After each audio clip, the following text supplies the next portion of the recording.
The Extrude tool is one of the fundamental tools for modeling.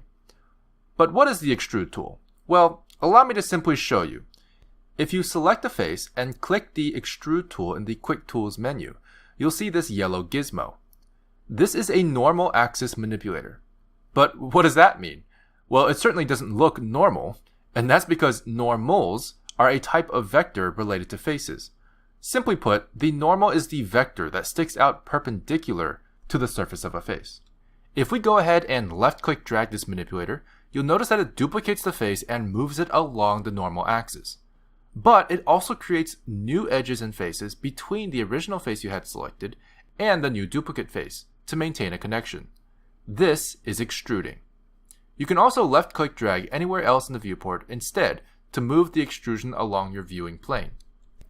You can do this for all types of selections, including multiple faces, vertices, and edges. However, if you select multiple faces that point in different directions, you'll notice that your manipulator is pointing at sort of an average value of where all your selected faces are facing. Keep this in mind as we'll come back to it later.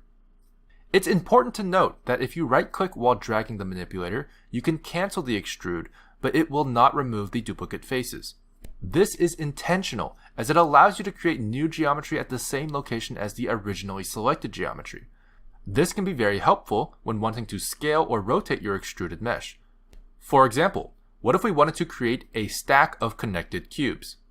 You could simply extrude, right-click cancel, and press S to scale your extrusion down. This will then let you extrude again and confirm to create the new smaller box. This was made super easy by the fact that the extrusion cancel brings the extruded geometry down back to the original cube surface.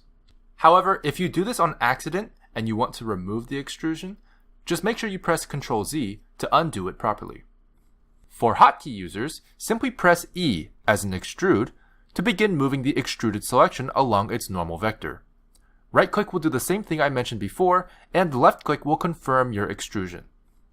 But the Extrude tool has a few more tricks up its sleeve.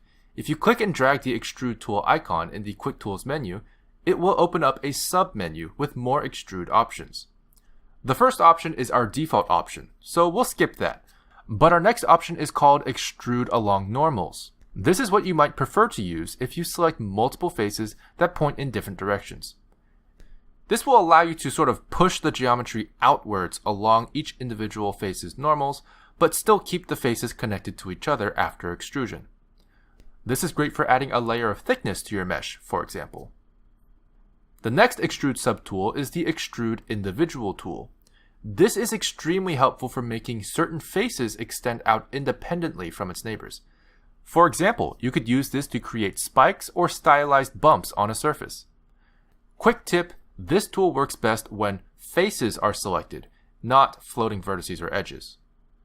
The final Extrude tool is very powerful and easy to use. It's called the Extrude to Cursor tool and allows you to extrude your selection and extend it to the location of wherever you left-click in the viewport.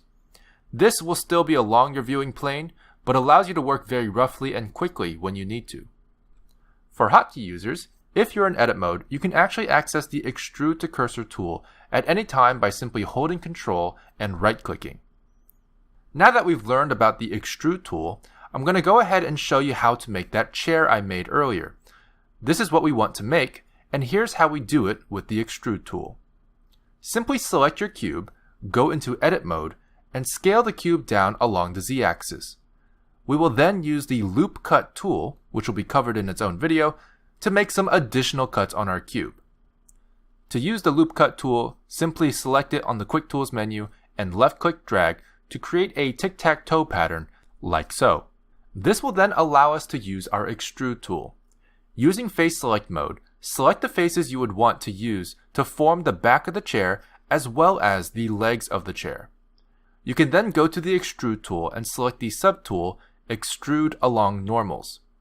Then simply left-click drag to bring out both the chair back and the chair legs at the same time. Ta-da! You've officially modeled something in Blender.